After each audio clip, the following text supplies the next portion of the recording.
할렐루야. 오늘 이 귀한 메시지 들으시는 여러분들, 여러분들의 마음속의 소원이 기도하는 대로 응답이 되고 하늘문이 열리고 여러분들에게 은혜 충만, 성령 충만한 귀한 시간이 되시기를 축복합니다. 할렐루야. 구약 성경에 보면 이제 역대상이 나오는데요. 역대상은 이제 1장부터 시작해 가지고 아주 지루하다고 할까? 아주 그런 내용들이 쭉 해서 이어져 나옵니다. 역대상 1장은 이제 처음부터 아담으로 시작해서 다윗의 뿌리 유다 자손의 이 족보가 나오다가 이제 4장으로 넘어와서 1장, 2장, 3장, 4장으로 와서 이 야베스라는 인물이 드디어 등장을 하게 됩니다. 야베스. 여러분 아마 많이 들어보셨죠? 유명한 인물인데 서점에 가시면 이제 야베스의 기도, 야베스라는 이름을 가지고 나온 책들도 굉장히 많이 있는데 사실은 성경에 보면은 간단해요. 내용이 역대상 4장 9절에서 10절 딱 2절을 가지고 그런 책도 만들고 찬양도 나오고 굉장한 그런 내용들이 많은데 교회에서 이제 목사님들이 이 야베스라는 주제를 가지고 여러 가지 그런 설교를 하기도 하고 굉장한 이슈를 가지고 있는 역대상 4장 9절 10절입니다. 우리 한번 찾아서 읽어볼까요? 4장 10절만 한번 찾아서 읽어보도록 하겠습니다. 여러분 성경 말씀 찾아서 읽을 때 막 신이 나야 돼요. 기대감을 가지고 이거 정말 하나님의 말씀에 어떤 내용이 적혀 있을까 두근두근 하면서 예전에 초등학교 때 소풍 간다고 했던 그날을 기다리면서 잠을 못 이루던 것처럼 성경 말씀에 어떤 내용이 있을까 기대감을 가지고 성경 말씀을 읽으시기 바랍니다. 역대상 4장 10절 자 시작. 야베스가 이스라엘 하나님께 아뢰어 가로되 원컨대 주께서 내게 복에 복을 더하사 나의 지경을 넓히시고 주의 손으로 나를 도우사 나로 환난을 벗어나 근심이 없게 하옵소서 하였더니 하나님이 그 구하는 것을 허락하셨더라. 역대상 4장 10절 말씀 아주 간단한 메시지 같은데 여기 이 내용 가운데서 엄청난 내용 우리 신앙생활의 모든 게 여기 사실은 집약되어 있다고 할 수가 있겠습니다. 지금 방금 읽었던 역대상 4장 10절 말씀, 역대상 4장 9절 10절을 이제 사막의 오아시스와 같은 구절이다 이렇게 표현하고 있습니다. 여러분들 역대상 읽어보면은 지루해서 못 읽어요. 사람 이름 그냥 쫙 나오는데 지루하게 무슨 이야기도 아니고. 그러니까 이 야베스의 스토리가 역대상 4장에 500명이 넘는 사람들의 이름들이 나오는데 엄청나죠? 500명. 이 사람들의 계보 속에 숨어있는 믿음의 이야기다라고 하는 것입니다.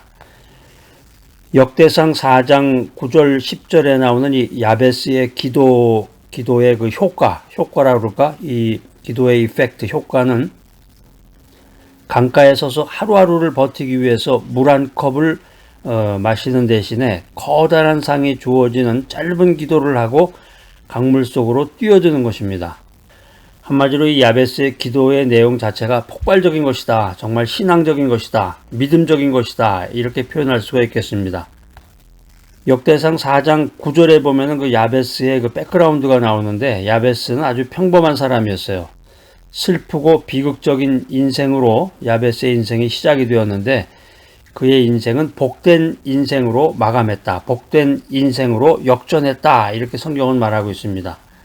아주 오래전에 이정현이라는 가수가 있었는데 이정현의 바꿔 그 노래가 기억이 납니다. 예전에 제가 한번 홍콩에 한번 사업 비즈니스차 한번 간 적이 있는데 거기 이제 기업 CEO를 만나서 대화를 나누다가 어떤 배에 오르게 됐어요. 유람선인지 배에 오르게 됐는데 그 배에서 이정현의 바꿔라는 노래가 나오는데 굉장히 국제적인 감각을 느꼈던 그런 기억이 납니다. 우리가 이제 인생 살아가면서 자꾸 바꿔야 되는데 지금은 이제 작고를 하셨는데 삼성의 이건희 회장 있죠. 예전에 삼성의 이건희 회장이 혁신의 선두주자였는데 마누라와 자식을 빼고는 다 바꿔라. 그 말이 또 한때 유행어가 된 적이 있습니다. 하여튼 우리가 인생 살아가면서 자꾸 변혁을 시도해야 되는데 바꾸고 개혁하고 변혁해야 되는데 인생을 바꾸는 두 가지 방법이 있습니다. 자콥 메이어라고 하는 이 신학자는 성경에서 바이블에서 우리의 인생을 바꾸는 두 가지 방법을 제시하고 있습니다. 첫 번째는 아브라함과 야곱처럼 이름을 바꾼다는 거죠. 이름을 바꿈으로써 과거보다 훨씬 위대한 인생을 살아가는 경우입니다. 우리나라가 이 이스라엘하고 비슷한 풍속이 많이 있어요. 우리나라가 이제 동짓날에 팥죽을 끓여 먹는데 팥죽을 끓여 먹는 습관이 이제 성경에 보면은 야곱이 그 형 에서에게 팥죽 한 그릇의 장자권을 빼앗은 그 사건, 그 사건에서 보이는 것처럼 이제 이스라엘 민족도 팥죽을 끓여 먹는 풍습이 있다는 거죠. 또 이제 우리나라를 가리켜 백이민족이라고 그러죠. 오래된 그 전통 가운데 하나가 이제 흰옷을 즐겨 입는 것이 이제 우리 민족의 특징 중에 하나인데, 이제 이스라엘 민족도 흰옷을 즐겨 입었다.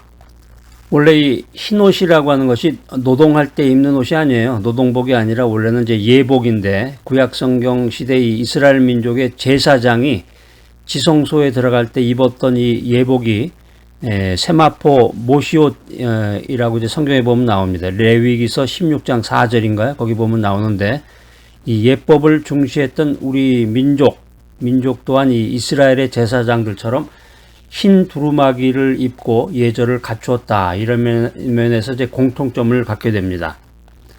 이제 이스라엘 사람들이 구약 성경에 나오는 것처럼 이제 이름을 바꿈으로써 자기의 인생을 바꿨는데, 아브라함이라든가 야곱처럼 우리도 이제 이름을 바꿈으로써 자기 인생을 바꾸려고 그런 사람들이 많이 있습니다. 인생을 바꿀 수 있는 또 한 가지 방법은 모든 불리한 삶의 여건 속에서 오직 하나님만 붙잡고 기도로 역전시키는 경우입니다. 이게 이제 우리가 이제 지금 살펴보고자 하는 역대상 4장 9절 10절에 나오는 이제 야베스가 대표적인 사람입니다. 야베스는 누구냐? 야베스는 한마디로 기도하는 사람이었다라고 하는 것입니다. 야베스는 기도하는 사람이었다. 믿음의 사람이었다. 그래서 믿음의 기도로 야베스의 불행한 인생을 바꾸게 되었다. 그리고 마침내 인생을 역전시킨 사람이 되었다. 이 야베스라는 그 이름의 의미가 뭐냐? 이거 여기 재미있는 그 스토리가 여기 숨어 있는데, 이 야베스라는 그 이름 자체에서 우리가 이제 그 인생을 살아가는데 큰 교훈을 얻게 됩니다. 여러분, 호사유피 인사유명이라는 말 아시죠? 호사유피 인사유명. 호랑이가 죽으면 유피, 껍데기를 남긴다는 거죠. 호랑이는 죽어서 가죽을 남기고, 사람이 죽으면 이름을 남긴다. 이 말이 이제 호사유피 인사유명이라는 말입니다. 이 야베스라는 이름이 이제 엄마가, 그의 어머니, 마더, 그의 어머니가 지어주었는데, 이 야베스라는 말의 뜻이 고통이라는 뜻이에요. 고통. 히브리어 아차부에서 유래한 말인데, 이 원문의 뜻을 보면은 내가 고통 중에 이 아이를 낳았다. 내가 난산으로 이 아이를 낳았다. 내가 수고하면서 이 아이를 낳았다. 한마디로 얘기하면은 야베스라는 이름의 뜻은 고통의 아들, 이런 뜻이에요. 이스라엘 사람들, 우리가 이제 구약 성경에 나오는 그 이름을 보면은 그 이름의 뜻을 가지고 그 사람의 그 백그라운드라든가 그 미래에 대한 모든 게 그 이름 속에 들어있어요. 그러니까 거짓말하지 않고 아주 정직하게 그 이름을 지었다는 건데, 이 야베스는 그의 인생 출발이 아주 비참했습니다.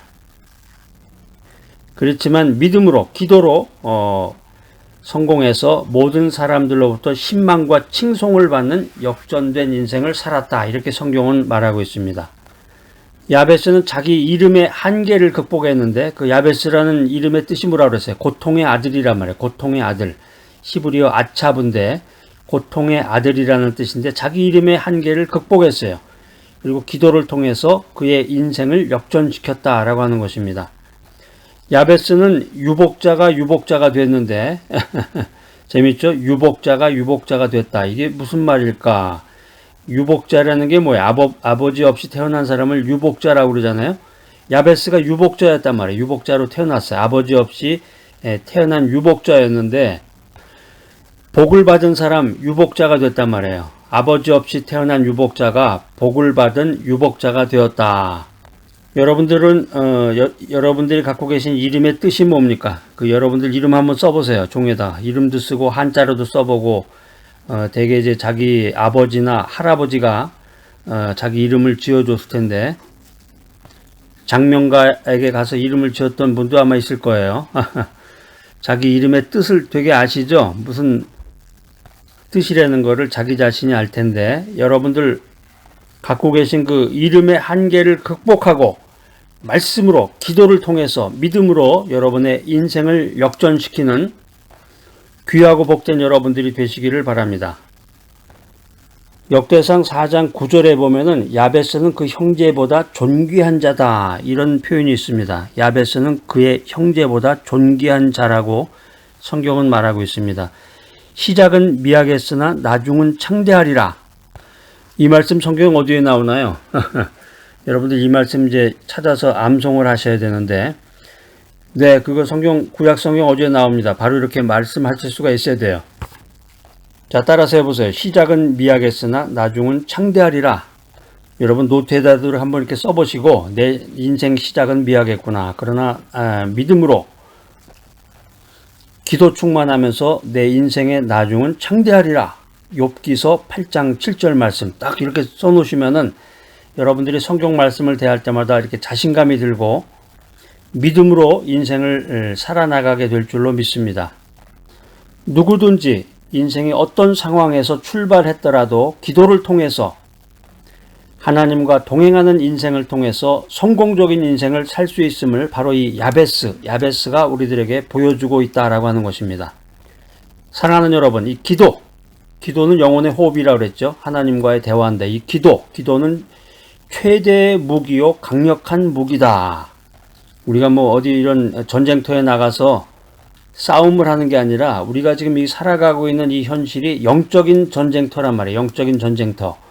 공중에 권세 잡은 이 악한 세력과 매일 매 순간 싸워야 되는데, 그 무기가 뭐냐면 기도다라는 것입니다. 기도, 말씀과 기도를 가지고 하나님과 동행하면서 우리가 성공적인 인생을 살아나가야 된다, 이렇게 성경은 말하고 있습니다. 우리가 이 역대상 4장 9절 10절 말씀에 나오는 그 야베스의 이야기를 통해서 기도는 전능하신 하나님을 붙잡는 손길이다. 기도는 가장 강력한 생명의 줄이다. 능력의 줄이다. 이 사실을 믿고 깨달아야 되겠습니다. 자, 오늘 이 귀한 메시지 들으신 여러분들, 자기 이름의 한계를 극복하고 기도를 통해서 나의 인생을 역전시키는 귀하고 복된 여러분 모두가 되시기를 간절히 기대합니다.